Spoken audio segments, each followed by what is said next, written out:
નિગરાની હેઠળ આજનો આ જે કાર્યક્રમ રાખવામાં આવ્યો છે તો સર્વપ્રથમ માનનીય પ્રમુખશ્રી મંત્રીશ્રી એમના જે કારોબારી છે એમને દિલથી ખૂબ ખૂબ ખૂબ ખૂબ ખૂબ ધન્યવાદ. કારણ કે જે આપી શકે એ જ લઈ શકે. થોડું ફ્લેશબેક માટે એટલા માટે જવું છે આ વિષયથી કે સંજયભાઈના પિતાની નાત ગંગા હતી પાટણ. આ ભાવેશભાઈનો જન્મ પણ નથી થયો છે એટલે કે ભાવેશભાઈને પણ કોઈ નથી ઓળખતું. ઘણા બધા કાર્યકર મિત્રો એ એવા છે સાહેબ જે સુષુપ્ત અવસ્થામાં હતા સંજયભાઈ. હું પોતે પ્રિન્સિપાલ છું ગવર્મેન્ટ સ્કૂલની અંદર, પણ હું પણ એક સુષુપ્ત અવસ્થામાં જ હતો. પાટણની અંદર અમારા મોટા પપ્પા રમણભાઈ છે, પછી રિપલભાઈ છે, જીગરભાઈ છે, વિદુભાઈ છે, આ બધા જ કાર્યકર મિત્રો ખરેખર એક સમભાવનાથી, એક ભાઈચારાની ભાવનાથી આજે અમને આ સ્ટેજ સુધી પહોંચાડ્યા છે.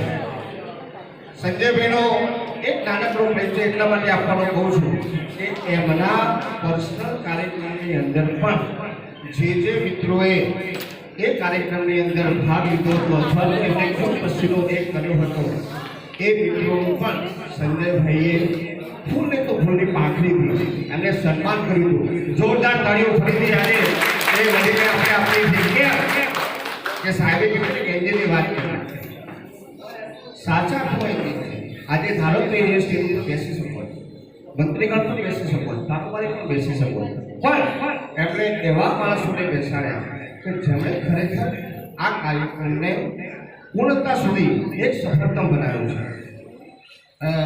એક શિક્ષક છીએ એટલે દર વખતે સંજયભાઈ દાન ભેટ કાઉન્ટરની જવાબદારી અથવા તો લગ્નમાં ચાલના રાખવાની જવાબદારી અમારા ભાગે જ આવે છે. સાહેબને 12 વાગ્યા સુધી દાન ભેટ કાઉન્ટર તમે પરિવાર છો હું નિખાલસ નથી વાત કરું છું, બરાબર છે. અને મૂળ પાછું માસ્તરનો જીવ છે એટલે ફંક્શન સરસ મજાનું ચાલતું હતું અને દાન ભેટ કાઉન્ટરમાં આવક ઓછી હતી મારી ભાષામાં બોલતો. સંજયભાઈને જરા સાહેબ એનાઉન્સ કરો એટલે કેમ મેં કીધું હજુ પાંખડીઓ ફળતી નથી, બરાબર છે. સંજયભાઈ સરસ મજાનો જવાબ આપ્યો કે દાન લખાવું એ વ્યક્તિગત સમજદારીની નિશાની છે, બરાબર. એમને મને એ પણ કીધું કે એનાઉન્સ કરાવવું નથી, દરેક વ્યક્તિ સમજદારીની નિશાની છે. તો એમણે કહ્યું કે જે પણ મિત્રો જે પણ વસ્તુ આવશે એને તમારે સહજ સ્વીકારી લેવાની છે. અને વંદનીય છે આપણા સમાજના તમામ મિત્રોનો કે એમાં જે પણ પોતાની રીતે જે પણ મળ્યું. દાનના 4 પ્રકાર છે. આજે સરસ મજાની વાત કરી. પહેલું દાન છે વિત્તદાન, એટલે પૈસાનું દાન. ઘણા વ્યક્તિ એવા હોય છે જેની પાસે સમય નથી હોતો પણ આર્થિક માટે સારું હોય છે એટલે એ પૈસાથી દાન આપી શકે. આ દાનના પ્રકાર હું તમને કહું છું કે આપણે એવું નથી હોતું કે ફક્ત પૈસાથી જ સારું કામ થાય. બીજા નંબરનું દાન છે શ્રમદાન. તમે તમારી પાસે પૈસા નથી, કશો વાંધો નહીં, તમે શ્રમદાન પણ કરી શકો છો અને સમાજના સારા કાર્યની અંદર તમે તમારું યોગદાન આપી શકો છો. ત્રીજું છે સમયદાન. અત્યારે હાલ ઘણી વખત સમાજની મિટિંગ થાય, જીગરભાઈને બધાને ખબર છે એટલે ભાવેશભાઈને ફોન કરે, ભાવેશભાઈ એક જ વાત કહે ટાઈમ નહીં. પણ 24 કલાકનો ટાઈમ તો દુનિયાના દરેક વ્યક્તિ પાસે છે અને એમાંથી આપણે આપણા સમાજ માટે કેટલો ટાઈમ કાઢીએ છીએ. કદાચ સંજયભાઈના તમે જે પણ મુરબીએ બેઠા છે એટલે હું ગેરંટી સાથે કહી આપું કે આ નિર્માણનો અને આ વિષયનો વિચાર જો સાહેબ આજથી 30 વર્ષ પહેલા હોત ને તો હું કદાચ શિક્ષક ના હોત, હું બીજી કોઈ પોસ્ટ ઉપર હોત. કેમ કે મને સમાજનું પ્રિન્સિપલ મળ્યું હોય.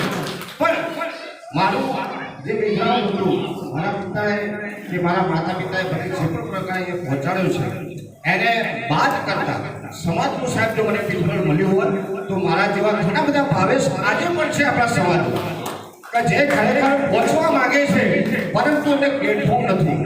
આજના એક મંચ ઉપરથી આપ સૌ વડીલ છો, સૌ જ્ઞાતિજન મારા કરતા ખૂબ અનુભવી છો. આપને એક વિનંતી છે સાહેબ કે આપણે એજ્યુકેશન માટે એક એવું પ્લેટફોર્મ તૈયાર કરીએ. વચ્ચે એક વાત કરું, વાત નહીં હું બોલી તો ગઈ આપણું જ્યારે સાહેબ ફંક્શન પૂરું થયું ને એટલે મને સમાચારમાં બહુ ઇન્ટરેસ્ટ છે. હું લગભગ 7 થી 8 સમાચાર જોતો હોઉં. તો પાટીદાર સમાજની સૌથી પ્રતિષ્ઠિત સંસ્થા ગુજરાતની વિશ્વ ઉમિયા ફાઉન્ડેશનના ચેરમેન સાહેબનું હું ઇન્ટરવ્યુ સાંભળતો હતો અને એમાં આપણો આ સામાન્ય નાનો વિચાર એમને એટલો બધો પસંદ આવ્યો છે સાહેબ કે ખરેખર એમને ખૂબ સરાહના કરી કે પંચાલ સમાજ દ્વારા આ એક નાનો વિચાર ફક્ત સંતાન ઉત્પત્તિ કરવી એ વસ્તી વધારો નથી. આજે આપણે એવી વ્યાખ્યા લઈએ છીએ કે અમે બે અને અમારું એક મારે એક બાબુ હોય તો શું એ ભવિષ્યની અંદર કાકાની વ્યાખ્યા સમજી શકવાનો છું? નહીં સમજી શકું. શું એ મોટા પપ્પાની વ્યાખ્યા સમજી શકશે? નહીં સમજી શકે. એને બેન નથી સાહેબ તો શું એ પોતાની બેન નથી તો એ બીજી બેન દીકરીનું સન્માન કરી શકવાનો છું? નહીં કરી શકે છે. ફક્ત સંતાન ઉત્પત્તિનો જે વિચાર છે એ વસ્તી વધારવા માટે નહીં પણ આ સામાજિક ઉત્થાનને આ સામાજિક આપણું જે જોડાણ છે સાહેબ એ જોડાણ તૂટી ના જાય.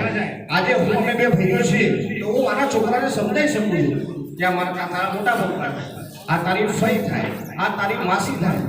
સાહેબ એક જ સંતાન હશે તો એ તમે સામાજિક સંબંધ કેવી રીતે સમજાવી શકશો? એટલે ખરેખર એક નાનકડો વિચાર જ્યારે વિશ્વ ફલક ઉપર મૂકવામાં આવ્યો હતો ત્યારે આપણા આ ફાઉન્ડેશનની ખૂબ ચર્ચા થઈ હતી અને તમામ સમાજે આ વિચારને સ્વીકાર્યો હતો અને એને અનુમોદન પણ આપ્યું હતું. ફરીથી આ વિચાર માટે હું તમામ સંસ્થાના તમામ હોદ્દેદારોનો ફરીથી આભાર માનું છું. અને ચોથું જે નાની વાત કરતો હતો ને એ છે જે સાહેબે વાત કરીને કે સંજયભાઈ કામ કરતા હોય કે અમારા મોટા ભાઈ કામ કરતા હોય કે અમારા મોટા પપ્પા રમણભાઈ કામ કરતા હોય તો તમે કશું ના કરી શકો ને. આપણા ઘરની અંદર પતિ પત્ની સાહેબ આપણે જ્યારે ઘરમાં બેઠા હોઈએ પત્ની આપણને હાથ ડાલે છે ધાર્મિક વિધિ ચાલતી હોય ત્યારે બસ એવી રીતે આ જે સમાજના આગેવાનો બેઠા છે સાહેબ એમને તમે ફક્ત સહયોગ કરશો ને તો આજે આ પંચાલ સમાજ નાનો સમાજ નાનો સમાજ ક્યાં છે સાહેબ? નાનો સમાજ છે જ નહીં. આપણા સમાજના ઘણા બધા વ્યક્તિઓ સારા હોદ્દા ઉપર બેઠા છે પરંતુ તકલીફ ક્યાં છે? એમના અને આપણા વચ્ચેની કોમ્યુનિકેશન એરર છે સર.